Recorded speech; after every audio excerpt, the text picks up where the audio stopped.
In the heart of the Alps,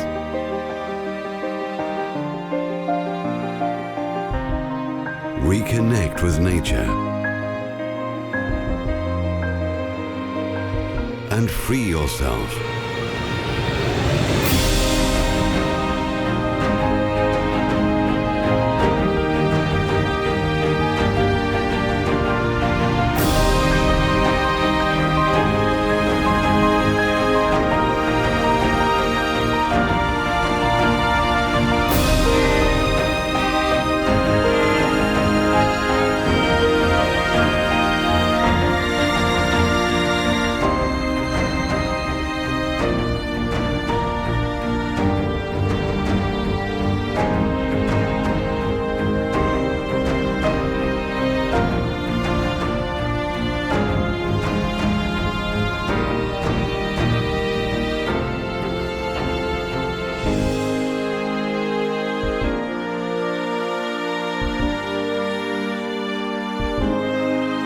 Discover the other side of the mountains and uncover the essence of life.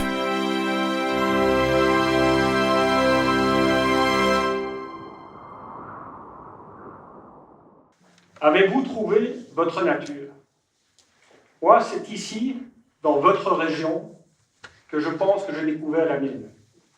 Enfant, j'ai eu la chance de passer beaucoup de temps dans les alpages, grimper les montagnes, me promener en famille. On était accueillis chez nos grands-parents. Aujourd'hui, à 50 ans, j'ai roulé ma bosse sur différents continents et je pense qu'en fait, la vie est une quête de sens. Je me rends compte que bien se connaître permet de mieux connaître l'autre et bien se connaître, se poser des questions spirituelles en regardant un ciel étoilé, permet de mieux découvrir le monde. C'est cette quête qui m'a sans doute conduit, il y a 10 ans maintenant, à prendre mes valises et m'installer avec ma famille qui est ici, à Shanghai. Shanghai, c'est différent. C'est un choc. C'est fort, c'est déracinant. Et ce fut malgré tout une expérience extraordinaire sur le plan personnel, sur le plan familial, sur le plan professionnel. Si sortir de sa zone de confort vous fait grandir, je crois que j'ai gagné 1 mètre, et chacun de mes enfants aussi, d'ailleurs on en a fait un là-bas. Mais il y avait à l'intérieur de moi, il y avait quelque chose, un petit appel. Je cherchais cette quête, cet axe vertical qui vous pousse à vous connaître, découvrir votre être essentiel, vous interroger. Ça me manquait. Bien sûr, il y avait des buildings qui étaient hauts, mais il n'y avait pas cette nature. Et en fait, je n'ai rien inventé. Il y a 2500 ans, Socrate parlait « Connais-toi toi-même, tu découvriras le monde et les dieux ». C'est fantastique. On n'a rien inventé. Ça a été repris. Le problème aujourd'hui, c'est que quelque part, le monde est plat. On est accéléré, on est interconnecté, on est hyper connecté, tout va vite, la vie avance, et on n'a plus cet axe. Il n'y a plus de montagne pour nous protéger de ce qui se passe au loin. Tout est simultané. Et en fait, moi je crois que cette contradiction structurelle entre ce besoin de verticalité que quelque part on a tous, je l'ai découvert en discutant avec mes collègues, avec mes amis, avec les membres de ma famille. On a cette quête de sens, elle nous anime tous. Et ce monde horizontal dans lequel on évolue, pour moi, elle est l'origine de toutes les crises que nous traversons aujourd'hui. Le monde est plat. Je ne vais pas vous faire l'affront de vous détailler toutes les crises que nous traversons. Les médias s'en occupent très bien, vous regardez le journal ce soir, vous allez voir, c'est fantastique. J'ai retenu de la Chine une chose. Crise en chinois, Weiji, c'est danger et opportunité. Je suis avant tout entrepreneur, et donc opportunité, ça fait tilt. Je suis opportuniste, un entrepreneur est opportuniste. Et il est réaliste, il veut rester en vie. Éventuellement. Et donc, je pense que si on y regarde bien, on a parlé d'innovation, on a parlé de tas de découvertes. En fait, il y a un monde qui part et il y a un monde qui naît. Et je pense qu'on est en pleine renaissance. Et si vous regardez l'histoire, chaque révolution des modes de communication, Gutenberg, il y a 5 siècles, a entraîné une renaissance. Internet, aujourd'hui, entraîne une renaissance. Nous vivons dans une période fantastique qui est pleine d'opportunités. Il est évident que c'est cela qui m'intéresse. Alors, Confucius, et j'en terminerai avec la Chine, disait une chose. Nous avons 2 vies. Et la seconde commence quand on réalise qu'on n'en a qu'une. On a quitté la Chine parce que c'était compliqué. On a 2 vies. Oui. Et moi, je crois que j'en suis là. J'en suis là, c'est-à-dire je suis à l'âge où je réalise que j'en ai qu'une. Et mon héritage, je me suis posé la question de savoir ce que je vais en faire. L'héritage, c'est quoi? C'est de l'argent, c'est ce qu'on nous a appris. Bon. Moi, je crois que l'héritage, c'est de la cohérence. Et donc, j'ai très vite cherché des activités entre passion, sens et compétence, si j'en avais. Et j'ai décidé de réorienter ma vie. Alors, je vais vous raconter une petite histoire. Et c'est amusant parce que c'est une histoire de famille, d'abord.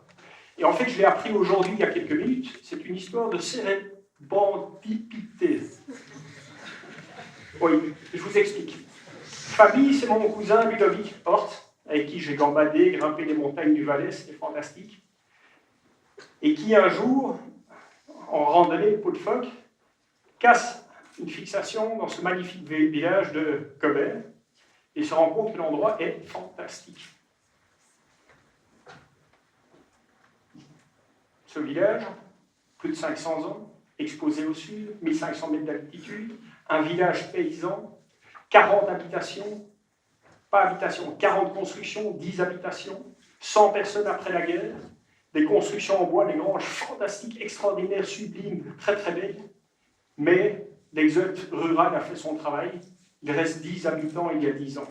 Et Ludovic, intuitif comme il est, se dit, il y a quelque chose à faire. Le patrimoine de la Suisse, c'est ça. Une grande partie de la Suisse, c'est ça. Et ce patrimoine est en train de disparaître. Et alors, il appelle son cousin chinois, qui ne sait pas où il met les pieds, et en lui demandant de financer une grange. Le chinois dit oui, et il est parti. Il est parti dans une aventure qui est une longue aventure. Et puis j'en reviens à mon introduction. On se pose la question, qu'allons-nous faire? Allons-nous faire la voie normale ou allons-nous faire la face nord en hivernale? Allons-nous faire de la promotion immobilière, acheter, rénover, vendre et s'en aller? Ou allons-nous partager cette passion, ce sens? Et puis il revient à toute cette réflexion de se dire, le monde a besoin d'endroits de paix, d'endroits de nature, d'endroits de silence. C'est ça le luxe ultime. Le monde a besoin de cette verticalité, ce village est fantastique pour développer quelque chose.